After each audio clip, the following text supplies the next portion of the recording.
menuduh dengan keji para pejuang pelurusan nasab dan sejarah, hingga mengatakan tanpa Ubaidillah dan keturunannya, kita bangsa Indonesia tidak tahu apa-apa. Raisam PBNU sedang menghancurkan marwah dan peradaban bangsa Nusantara. Mencanangkan jargon, merawat jagat, membangun peradaban.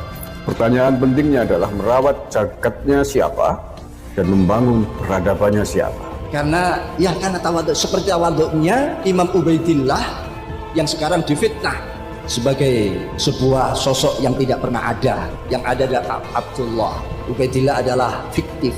Kalau hasil penelitian ulama-ulama Nusantara dibully di tengah publik oleh pimpinan tertingginya, bukannya dihargai, bukannya dirangkul, bukannya dicari solusi, tapi justru membuli seraya memuji-muji keturunan imigran Yaman. Padahal orangnya al-alim, al-bari, masya Allah ya, tapi sekarang jadi bulan-bulanan di Indonesia ini. Nama Ubaidillah jadi bulan-bulanan. Kita tanpa Imam Ubaidillah, tanpa Alawiyah, Bani Alawi, mungkin kita tidak tahu apa. Memang katanya memang salah satu putra Kiai Miftah Layar itu kan mondok di pesantrennya, di pondoknya ribatnya Umar bin Hafid ya. Maka sekali lagi pertanyaannya adalah rawat jagat siapakah dan membangun peradaban siapa?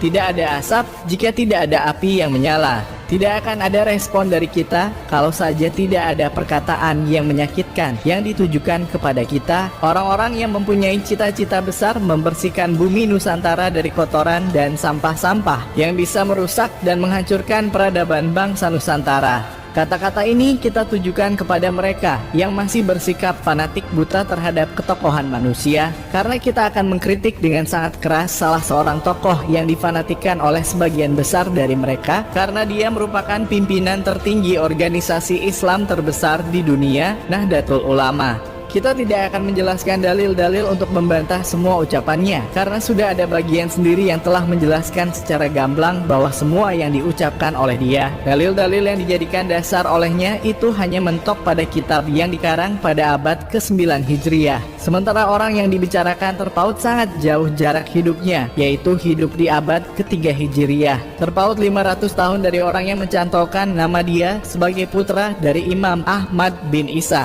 Seperti biasa, kita akan memaparkan sesuatu yang lebih bisa diterima oleh akal manusia sebagai counter atas pernyataan-pernyataan yang tidak masuk di akal kita, namun kita dipaksa untuk percaya, dan itu menggunakan dalih-dalih agama sebagai senjata supaya umat manusia tidak berdaya untuk menolak apa yang dikatakan olehnya. Sudah seringkali kita katakan bahwa tashir nama Abdullah yang bermakna hamba Allah menjadi Ubaidillah yang bermakna hamba kecil Allah, dan itu dikatakan karena saking tawadunya dia yang tidak mau memiliki nama dengan makna yang agung. Adalah ilmu cocoklogi yang sangat tidak masuk logika, karena Ubaidillah justru menamai Alwi sang anaknya, dan itu mempunyai makna yang tidak kalah agung pula. Mustahil orang yang sangat tawadu hingga merubah namanya karena tidak mau mempunyai nama dengan makna yang agung, justru menamai anaknya dengan makna yang sama agungnya dengan nama Abdullah yang telah ia rubah menjadi Ubaidillah. Ini adalah logika yang membuktikan bahwa antara Abdullah dengan Ubaidillah merupakan orang yang berbeda. Cocok logi Abu Bakar Al-Sakron yang mengatakan bahwa leluhur dia sengaja merubah namanya dari Abdullah menjadi Ubaidillah karena saking tawadunya adalah bentuk akal-akalan Abu Bakar Al-Sakron untuk mencantolkan nasabnya kepada Imam Ahmad bin Isa yang merupakan keturunan dari Rasulullah. Kita sebagai orang awam saja bisa membaca jauh ke depan berdasarkan nalar kita. Lalu mengapa yang sekelas ulama justru bersikap taklid buta? Padahal itu semua sudah dibongkar berdasarkan kitab-kitab nasab yang jauh lebih tua oleh salah seorang ulama Nusantara, sehingga terbongkar sudah bahwa itu semua hanyalah akal-akalan keturunan Ubaidillah supaya nasabnya bersambung kepada Rasulullah. Bagi kita, pembelaan Raisam PBNU Kiai Haji Miftahul Ahyar kepada Ubaidillah dan anak turunnya justru lebih cenderung menghinakan serendah-rendahnya kepada kita bangsa Nusantara, karena kita dianggap sebagai bangsa bodoh yang tidak tahu apa-apa jika saja tidak ada Ubaidillah dan anak keturunannya. Inilah yang membuat hati kita sakitnya luar biasa, hingga penghormatan kita kepada dia yang sebelumnya sangat besar seperti hilang seketika dan hampir tidak tersisa. Demi membela kaum keturunan pendatang yang kakek moyangnya dibawa kaum penjajah ke negeri kita, sanggup menghinakan bangsanya sendiri dengan mengatakan bahwa kita bangsa yang tidak tahu apa-apa kalau bukan karena golongan mereka. Ucapan bernada menghina tersebut keluar dari mulut pimpinan tertinggi Nahdlatul Ulama, maka wajar jika kita bertanya, slogan merawat jagat membangun peradaban, itu membangun peradaban bangsa siapa? Karena haram hukumnya bagi kita membangun dan memasukkan peradaban Yaman, negeri miskin yang dari dulu negaranya dilanda perang, pengaruhnya dibawa masuk ke bumi Nusantara yang sudah pasti akan mencoreng bangsa kita di mata dunia. Merawat jagat Nusantara ataukah jagat imigran Yaman? Membangun peradaban Nusantara apa membangun peradaban keturunan imigran Yaman di tanah air ini? Kalau merawat jagat Nusantara berarti memang sedang membangun peradaban di atas tanah Nusantara ini. Tapi kalau merawat jagatnya para imigran Yaman berarti sedang menghancurkan peradaban di Nusantara ini, sekaligus sedang membangun peradaban tanah Yaman, peradaban imigran Yaman masuk di tanah ini. Jadi yang buat saya sedih adalah statementnya terlalu berat gitu kan ya. Karena berarti secara tidak langsung menyatakan bahwa orang-orang yang sedang mempertanyakan nasab para Ba'alawi ini sedang memfitnah. Seperti waduknya Imam Ubaidillah yang sekarang difitnah.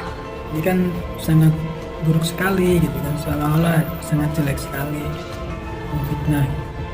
Faktanya seperti apa? Apakah NU hari ini, para tokoh-tokohnya, kiai-kiainya lebih membela Kiai Nusantara ataukah lebih merawat para imigran keturunan Yaman di Indonesia?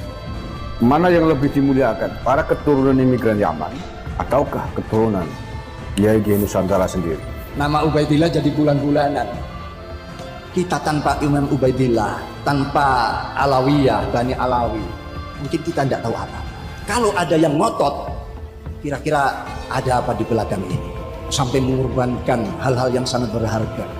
Bahkan sampai mengajak kita untuk menjadi para mustahid-mustahid baru. Artinya bahwa NU hari ini sedang merawat jagatnya keturunan imigran Yaman, dan bersiaplah untuk membangkitkan peradaban mereka, terus menghancurkan peradaban NU itu sendiri. Bersiaplah, NU akan tenggelam di gilas peradaban imigran Yaman. Menjunjung setinggi-tingginya kaum keturunan Ubaidillah, dan di saat yang sama justru merendahkan serendah-rendahnya bangsa Nusantara, sehingga membuat kita sangat kecewa mempunyai pimpinan yang tidak bisa berpikir bahwa ucapannya bisa membuat banyak orang marah dan sakit hati dibuatnya.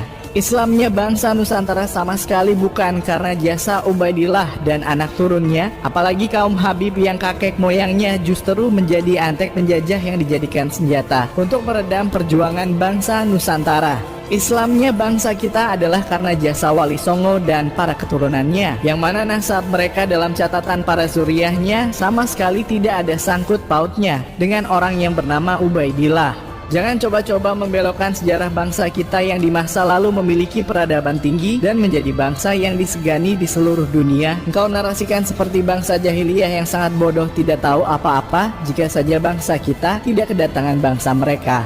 Kita tidak peduli siapapun orangnya, sealim apapun keilmuannya, dan sebesar apapun ketokohannya, kita akan tetap lawan dengan segenap jiwa raga jika dia coba-coba menghapus sejarah keagungan bangsa kita, apalagi merendahkannya di bawah suatu bangsa yang rusak peradabannya.